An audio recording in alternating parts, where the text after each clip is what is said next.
भगवत गीता में श्री कृष्ण ने बताया विचारों को नियंत्रण करने का तरीका। श्लोक 62 और 63 में भगवान श्री कृष्ण बताते हैं कि हम अपने विचारों पर कैसे कंट्रोल कर सकते हैं।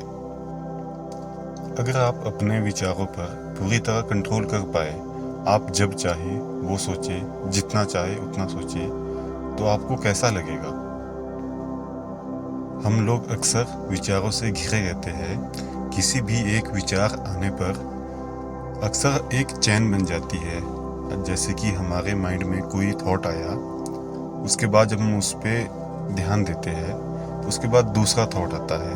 कोई छोटा सा थॉट बढ़ते बढ़ते एक बहुत बड़ा इश्यू बन जाता है, या जब तक हम किसी रिजल्ट तक नहीं पहुंचते, थॉट पर कंट्रोल ना होना अक्सर हमें प्रॉब्लम क्रिएट करता है। जैसे मान लो हमारे माइंड में कोई नेगेटिव थॉट आया, सिर्फ एक थॉट आने से हमारा थॉट पे कंट्रोल नहीं होता, हम उसके बारे में सोचते जाते हैं और हम और डीपर चले जाते हैं, जिसके कारण कि एक थॉट की चेन बन जाती है, जो कि एक स्टार्टिंग में छोटा सा नेगेटिव थॉट था। बाद में हम उससे पूरी तरह दुखी हो जाते हैं। हम सोचने लग जाते हैं कि हमारे साथ ये गलत हुआ, वो गलत हुआ, ऐसा नहीं होना चाहिए था, और लास्ट में हम दुखी होकर गुस्से से भर जाते हैं। ये सिर्फ एक थॉट्स की शुरुआत थी। तो जो मेन प्रॉब्लम है, जो मेन जड़ है, वो हमारी थॉट ही होती है, क्योंकि हमारे थॉट पे कंट्रोल नहीं होता है। इसी के बारे में ही भगवत गीता में श्री कृष्ण बताते हैं कि हम अपने थॉट्स पे कैसे कंट्रोल कर सके। उन्होंने इसका बहुत ही आसान और सीधा तरीका बताया है। भगवान श्री कृष्ण कहते हैं, जो लोग विचारों का चिंतन करते हैं, यानी कि जो जैसे ही हमारे माइंड में थॉट आता है, तो वो कहते हैं कि जो लोग विचारों का चिंतन करते हैं, विचारों के चिंतन से मनुष्यों में कामना उत्पन्न होती है। कामना मीन्स डिजायर, हमारे अंदर डिजायर आ जाती है, और कामना पूरी ना होने पर हमारे अंदर इच्छा पैदा हो जाती है।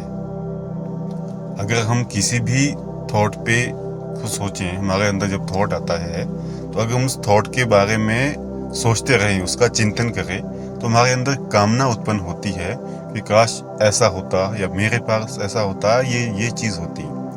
अगर वो कामना, डिज़ायर भी पूरी ना हो, तो वो इच्छा में बदल जाती है कि ये मेरे पास होना चाहिए था। फिर वो कंपल्सरी हो जाता है कि ये चीज़ हमारे पास होनी चाहिए थी, या ऐसा होना चाहिए था।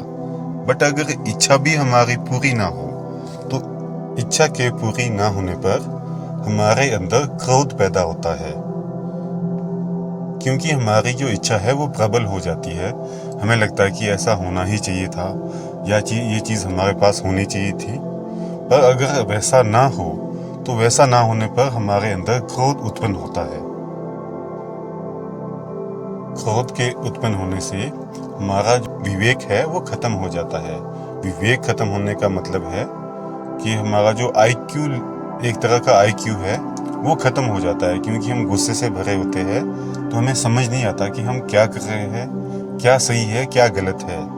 इसलिए श्री कृष्ण बताते हैं कि क्रोध उत्पन्न होने से हमारा जो विवेक है वो खत्म हो जाता है, और विवेक खत्म होने से हमारी जो स्मरण शक्ति है वो खत्म हो जाती है।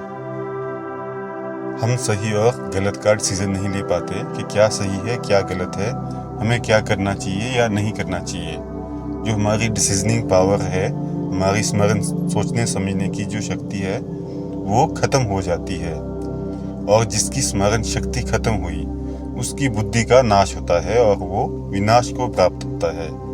ये जो सारी प्रोसेस है, ये भगवान श्री कृष्ण ने हमें श्लोक 62 और 63 में भगवत गीता के दूसरे अध्याय में बताते हैं।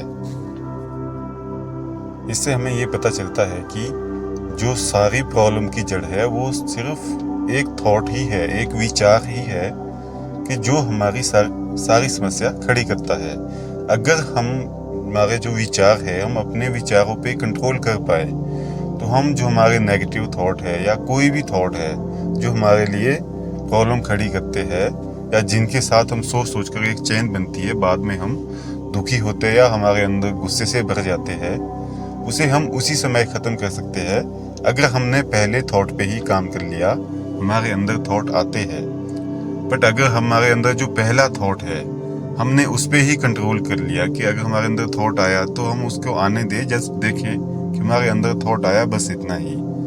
अगर हम उस पे बार बार फोकस करेंगे, उसको रिपीट करेंगे, उसको सोचेंगे, तो हमारे लिए वो प्रॉब्लम ही खड़ी करेगा। यही चीज़ ही हमें श्री कृष्ण ने गीता में बताई है।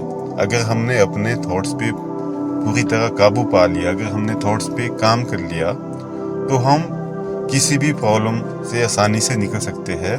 और साथ साथ ही अगर हमारा अपने थॉट पे कंट्रोल आ जाए और हमारे विचार हमारे नियंत्रण में हो, तो हम हमारा जो IQ लेवल है, जो हमारी जो चेतना है, सोचने समझने की जो शक्ति है, वो सुप्रीम पावर में कन्वर्ट हो जाती है। हम बहुत अच्छे लेवल पे सोच समझ सकते हैं। हम सिर्फ वही काम करेंगे जो सही है। आपके अंदर की जितनी भी एनर्जी है वो वेस्ट नहीं होती। आप राइट एफर्ट को राइट डायरेक्शन में यूज कर सकते हैं, जिससे कि आप किसी भी काम में अच्छे से अचीवमेंट ले सकते हैं।